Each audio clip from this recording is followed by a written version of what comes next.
Love in London. Learn English with Emma and Lian. Chapter 1. Arrival in London and the challenge of English. Emma had always dreamed of visiting London. The city had a magical allure. The red buses, the historic buildings, the charming little streets that she had only seen in movies. Now, standing in the middle of Heathrow Airport, suitcase in hand, she felt both thrilled and terrified. This was her first time traveling alone, and while she was excited to explore, there was one thing that made her heart race: speaking English. Her English wasn't bad. She had studied for years, watched movies with subtitles, and even practiced with language apps. But speaking to real people, that was a different challenge. What if she said something wrong? What if they didn't understand her? Taking a deep breath, she pulled out her phone, opened her translation app, just in case, and followed the signs to the taxi stand. The cab ride into the city was surreal. She watched through the window as the streets of London unfolded before her. The Tower Bridge, the London Eye, the Thames River sparkling under the morning sun. She wanted to tell the driver how beautiful it all was, but the words seemed stuck in her throat. So instead, she just smiled and nodded when he looked at her through the mirror. Her hotel was small but cozy, nestled in a quiet street near Covent Garden. After checking in and dropping off her bags, she realized she hadn't eaten since the airplane meal. Her stomach rumbled. A cafe sounded perfect. Stepping outside, she wandered the streets until she found a charming little coffee shop with a warm glow and the smell of fresh pastries drifting through the air. The bell above the door jingled as she entered. The cafe was lively, filled with the hum of conversations, the hiss of steaming milk, and the occasional clatter of cups. She stepped up to the counter, scanning the menu. The options were endless: cappuccino, espresso, flat white. She just wanted a simple coffee, but suddenly her mind went blank. How was she supposed to say it? Was it a coffee or one coffee? Was please enough, or did she need to be more polite? She swallowed hard. The barista, a young woman with a friendly smile, waited patiently. Emma took a deep breath and tried. "One coffee, please?" she said hesitantly, her accent thick with nervousness. The barista still smiled, but before she could respond, a deep, confident voice spoke from behind Emma. "Maybe you mean a coffee, please?" the voice said, amused but kind. Emma turned around, startled. A man stood there, tall, dressed in a sharp navy suit, holding a newspaper in one hand. His eyes were warm, and his lips curved into an easy smile. His accent was unmistakably British, smooth and polished. She felt her face flush with embarrassment. "Yes, a coffee, please," she repeated, correcting herself. The man gave her an approving nod. "Perfect." Emma let out a small laugh, feeling a mix of relief and curiosity. Who was this man? And why did he take the time to correct her so kindly? Little did she know, this small moment was the beginning of something that would change her experience in London entirely. Chapter 2. The First Encounter with Lian. Emma hesitated for a moment, still processing what had just happened. The man in the navy suit turned back to the counter and placed his own order, a black coffee, no sugar. His voice was steady and confident, the kind that made people listen. She stole a glance at him, taking in the sharpness of his suit and the effortless way he carried himself. He looked like someone important, someone who belonged in a city like London. "First time in London?" he asked, turning his attention back to her. Emma nodded. "Yes, first time." He smiled. "It's a great city. A bit overwhelming at first, but you'll love it." She appreciated how he spoke, slowly, clearly, as if he understood that she was still navigating the language. It made her feel at ease. The barista handed Emma her coffee, and she carefully wrapped her fingers around the warm cup, grateful for the distraction. The man picked up his coffee as well, and gestured toward an empty table by the window. "Would you like to sit? I promise. I won't correct your English too much." Emma laughed, feeling her initial nervousness fade. There was something about him, his confidence, his warmth, that made her want to say yes. And besides, wasn't this why she had come to London? To meet new people, to practice English, to step outside her comfort zone? "Okay," she said, following him to the table. They sat across from each other, the large window beside them framing the bustling street outside. Londoners hurried past with umbrellas in hand, and the occasional red double-decker bus rolled by. Inside the cafe, the atmosphere was calm, a sharp contrast to the lively city just beyond the glass. "I'm Lian," he said, extending his hand. "Emma?" she replied, shaking it. His grip was firm but gentle. "So, Emma," Lian began, leaning back slightly in his chair. "What brings you to London?" Emma hesitated, searching for the right words.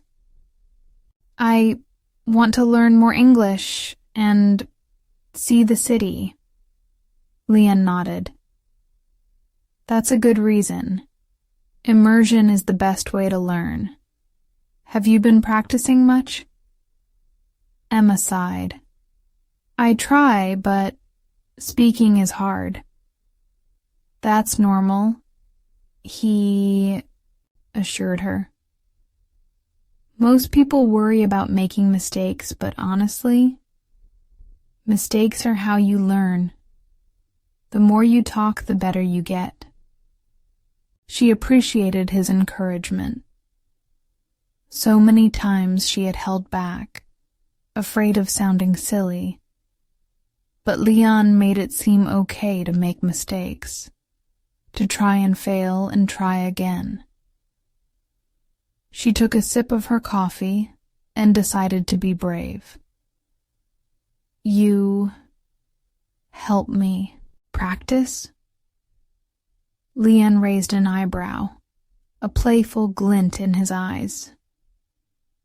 "Are you asking or telling?" Emma frowned, trying to process his meaning. When you ask for something, Lian explained, it's better to say, could you help me practice? Or can you help me practice? Emma repeated, this time more confidently. Can you help me practice? Lian grinned. Much better. Emma felt a small rush of excitement. She had learned something new, and it hadn't been scary. She glanced out the window, watching the people of London go about their day, and smiled to herself. Maybe this city wouldn't be so intimidating after all. Little did she know, this was only the beginning. Chapter 3. Exploring London Together. Over the next few days, Emma and Lian kept running into each other at the cafe. Whether by coincidence or fate, their casual conversations slowly turned into planned meetings. Lian, intrigued by Emma's determination to improve her English, offered to show her around the city. It was the perfect way to practice. Real conversations, real situations, real memories. Their first stop was the Tower of London. As they walked along the ancient stone walls, Lian shared historical facts, his voice animated with passion. Emma listened intently, occasionally asking him to repeat words she didn't understand. You're doing great, he reassured her. The more you listen, the more natural it will feel. From the tower, they wandered to Borough Market, where the air was rich with the scent of fresh bread and sizzling street food. Emma tried her first fish and chips, laughing as Lian taught her how to say crispy correctly. Each moment with him felt effortless, like the city itself was conspiring to make them spend more time together. And just like that, London started to feel like home. Chapter 4. A Growing Connection. As Emma and Lian spent more time together, their friendship deepened. They explored hidden corners of London, visited bookstores where Lian helped her pronounce tricky English words, and laughed over misunderstandings. That turned into lessons. Emma found herself looking forward to their meetings, not just for the language practice, but because she enjoyed his company. But as her confidence grew, so did the realization that her time in London wasn't forever. And that thought lingered in the back of her mind, no matter how much she tried to ignore it. Chapter 5. Realizations and Unspoken Feelings. As Emma and Lian's days together continued, something subtle but undeniable began to shift. Their conversations became more personal, their laughter more frequent, and their silences more meaningful. Emma found herself drawn to Lian's kindness, his patience, the way he made learning feel effortless. But beneath the warmth of their growing bond, an unspoken question lingered. What would happen when her time in London came to an end? Chapter 6. The Emotional Goodbye. The days passed too quickly, slipping through Emma's fingers like sand. Every morning she met Lian for coffee, their conversations flowing effortlessly now. They explored hidden bookstores, strolled along the Thames at sunset, and laughed over silly mispronunciations. What had started as an unexpected friendship had grown into something deeper, something unspoken, but undeniably real. But Emma's time in London was running out. Her return flight was booked, her bags were almost packed, and reality was beginning to sink in. Tonight would be her last evening in the city, and she and Lian had planned one final dinner together. She stood in front of the mirror in her hotel room, smoothing the fabric of her dress and taking a deep breath. This wasn't just a farewell dinner. It felt like something more, a moment of truth. Lian was already waiting at the restaurant when she arrived. He looked effortlessly elegant, as always, but there was something different in his eyes, a quiet sadness, a hesitation that she had never seen before. As they sat down, they talked, but there was an unspoken weight in the air. Between bites of their meal, their words slowed, their glances lingered. Finally, Lian set his glass down and looked at her intently. "So, tomorrow," he said, his voice softer than usual. Emma swallowed hard. "Yes, tomorrow." A pause stretched between them, filled with everything they weren't saying. The thought of leaving suddenly felt unbearable. She had come to London expecting to improve her English, to explore a new city. She hadn't expected this. Him. "I hate goodbyes," Lian admitted with a small, bittersweet smile. Emma felt her heart tighten.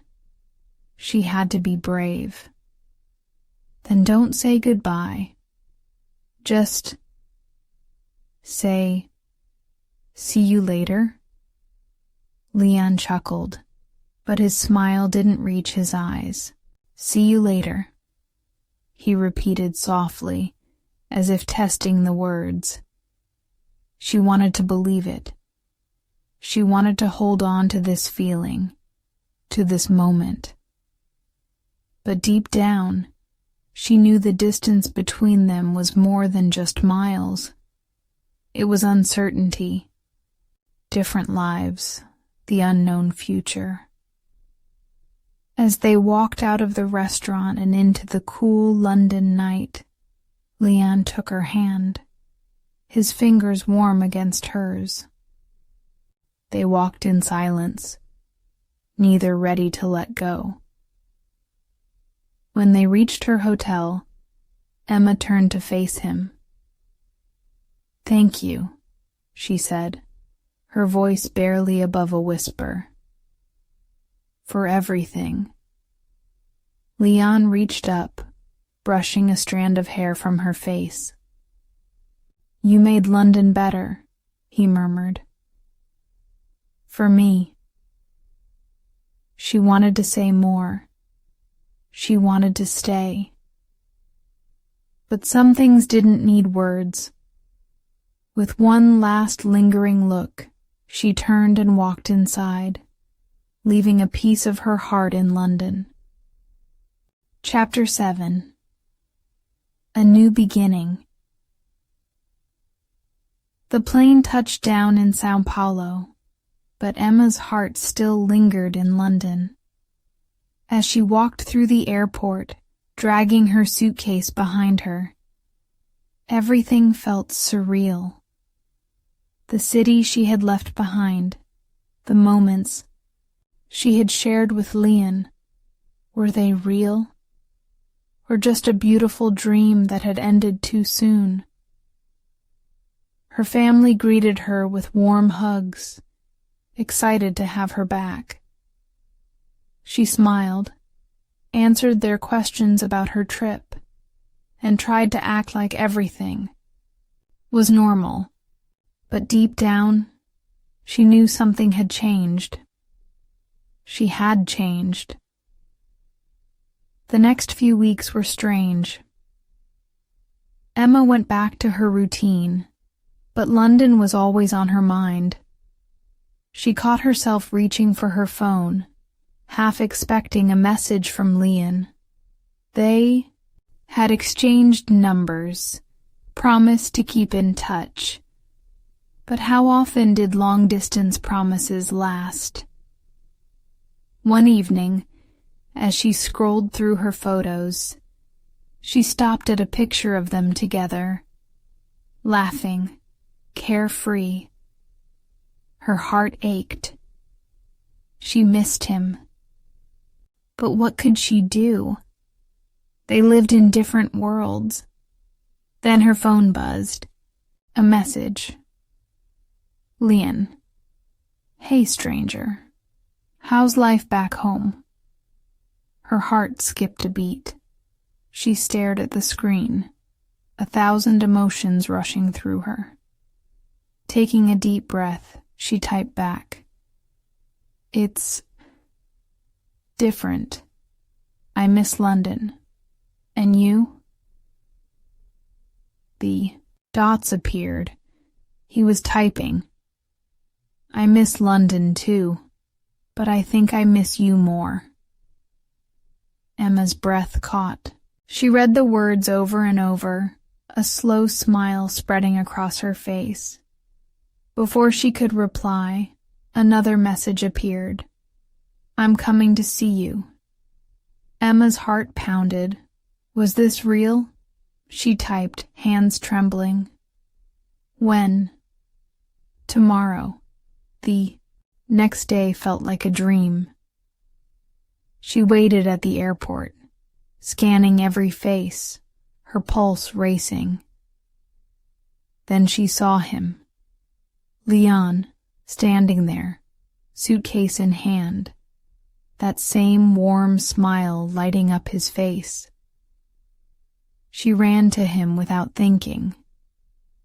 He caught her in his arms, holding her tight, as if afraid to let go again.